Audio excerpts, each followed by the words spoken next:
So normally what I do on these intro videos, as you guys will know, well, you guys may not know because every time I try to record one, something gets messed up. That's beside the point. So basically,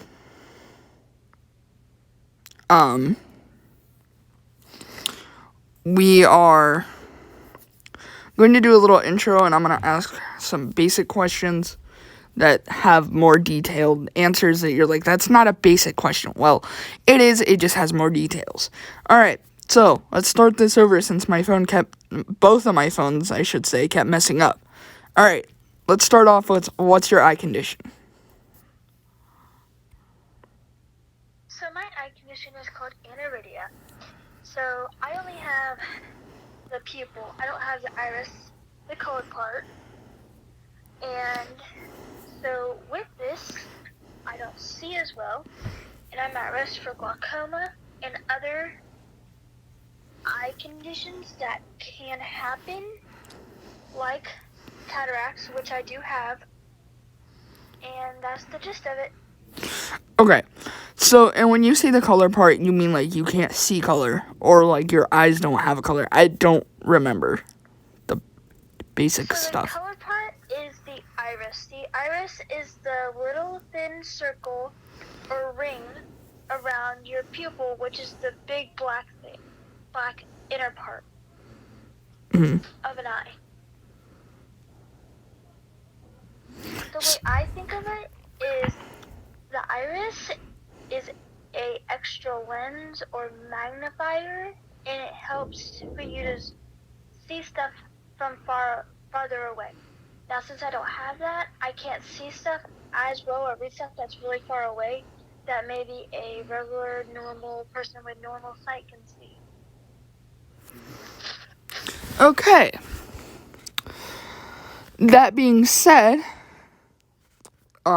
since a lot of the people I do this with, the answer is no, and it's gonna obviously be no, I usually don't ask this question. I know a lot of the answers to these questions, but I mainly ask them for the sake of you guys learn more, and you know what I mean. You get the point. So, are they saying you will or will not be able to drive? So they have two different types of driving that I know of so far. One is just the regular driving. That isn't self-driving. Yeah. So it's where you just get your permit, you do all the stuff you need to do, get your license, 16, blah, blah, blah, blah.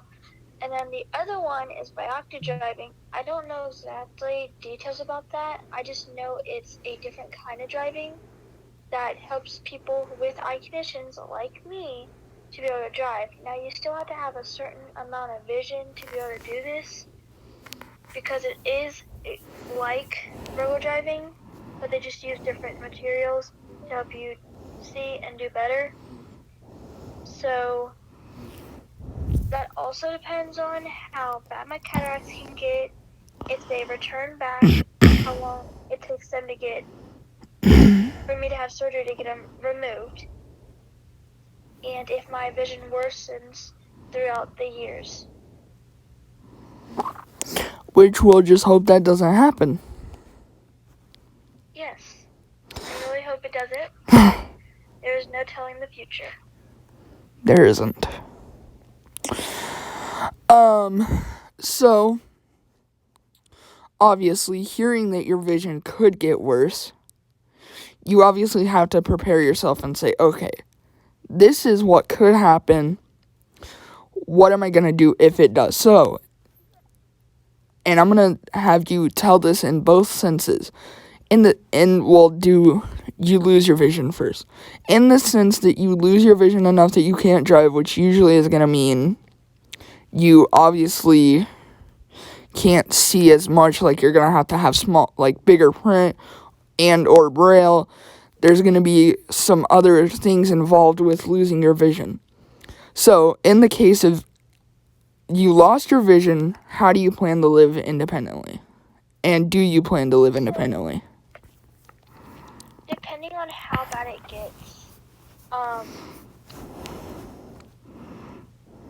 if I move out on my own and I'm still like that, I would either have a friend or family members or someone close to help me get around to like stores or wherever I need to go.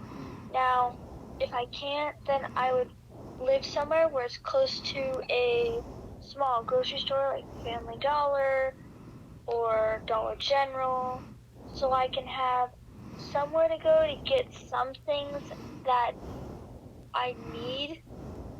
Maybe not everything I need, but that can hold me over for a while until I can go take my big trip at like Walmart or wherever the place might be. Okay. Now, you're probably thinking that's a dumb question. Like, after I ask you this, you're probably going to think, oh, that's a dumb question. Like, that's pretty obvious. But in the sense that you keep the same site that you have, what's your plan on living independently? So, if I keep the same site, I'll be able to do a lot more than my mom could ever do for us. She can't see as well as I can. She has worse vision than I do.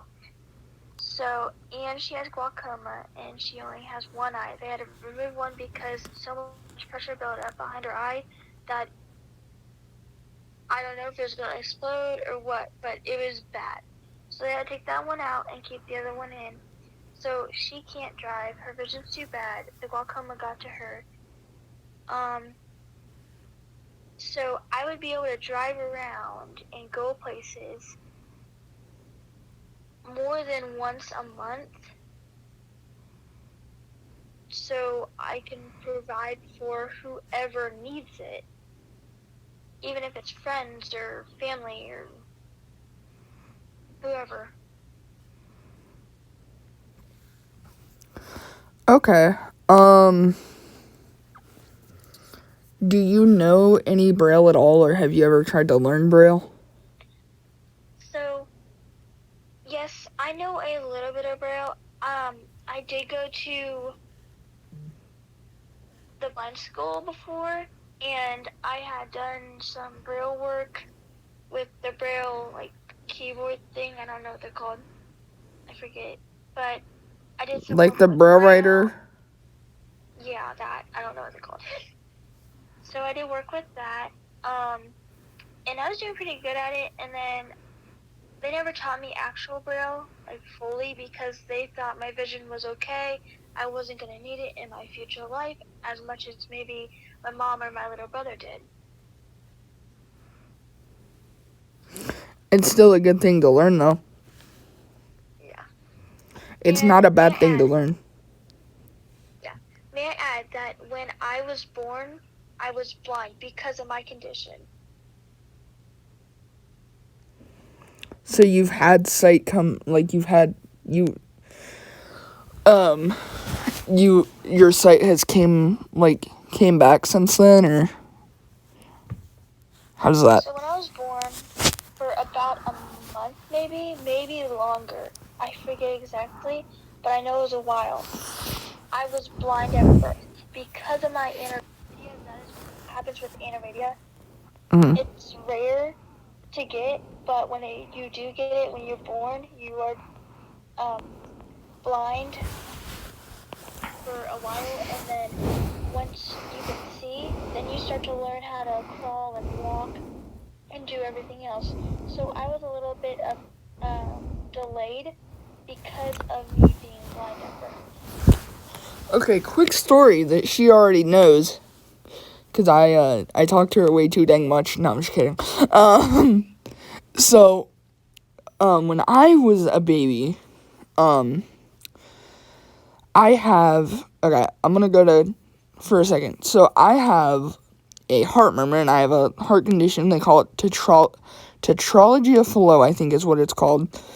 I think that's how you pronounce it, but I don't know exactly. I'm pretty sure it is, but sometimes I feel like I can't pronounce words. And so that's beside the point. When I was 9 months, I had to get a surgery. I had to get an open heart surgery. Mind you, I had never crawled. I had never done anything before then. They said no crawling, no activity. They prescribed me pain meds that I never took. And they said, rest, recover. I said, no. Yeah, no. Let's just say that I didn't follow those rules very well. Because I was up and crawling not long after that surgery. So, yeah, that's the story of how I never crawled until I was like 9 months old. So, and I still was walking at like the normal age to start walking, like 16, 18 months. So, that worked out pretty well.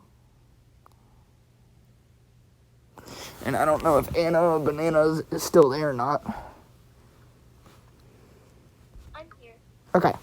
Anyway, back to what we were saying. So how big does the print have to be for you to read it? Or can you read small print pretty well?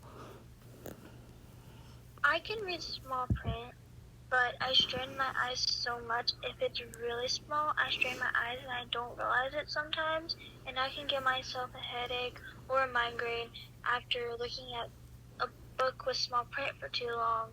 So I don't know the size of the print that is best for me, but I don't know if you've seen the large print like coloring books or the large print like crosswords or large print something on it.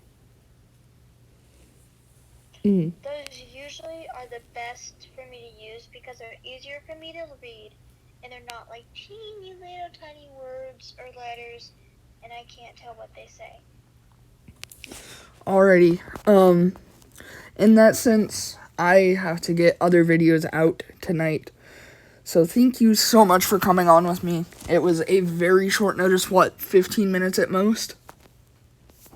So for her to, if even that, it could have been like 10 minutes. No, it was because I still had to go down and get my medicine and stuff. So it was maybe 15, 20 minutes. So it was kind of a short notice. So thank you for coming on, and I don't doubt that I'll have you on again. Alright, everyone, this has been Epic Roller and Anna Bananas. Signing off. Thanks for watching. Bye.